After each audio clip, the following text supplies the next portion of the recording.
ఆంధ్ర తెలంగాణలో తక్కువ ఫీజులతో high quality results ఇస్తున్న ఏకైక సంస్థ తిరుమల్ ఐఏఎస్ ఇన్స్టిట్యూట్. మాజీ ఎమ్మెల్యే టీడీపీ నేత వంగవీటి రాధా అస్వస్థకు గురయ్యారు.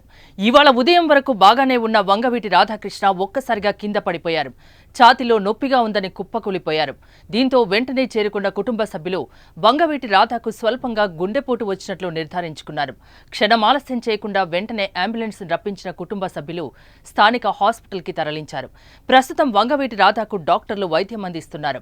అయితే వైద్యం అందించిన తర్వాత వంగవీటి రాధా ఆరోగ్యంపైన డాక్టర్లు కీలక ప్రకటన చేస్తారని సమాచారం.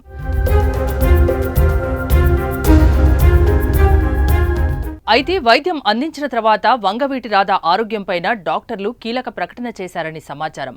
వంగవీటి రాధా ఆరోగ్య పరిస్థితి మెరుగ్గా ఉందని డాక్టర్లు చెప్పినట్టు తెలుస్తోంది.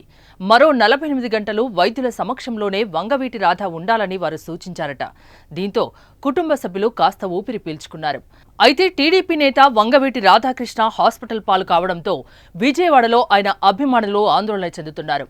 విజయవాడలో వంగవీటి కుటుంబానికి విపరీతంగా ఫ్యాన్స్ ఉన్నారు.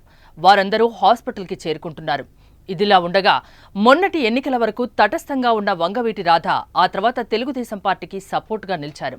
కాంగ్రెస్ పార్టీ ద్వారా రాజకీయాల్లోకి వచ్చిన వంగవీటి రాధాకృష్ణ 2004వ సంవత్సరంలో విజయవాడ తూర్పు నియోజకవర్గం నుంచి విజయం సాధించడం జరిగింది.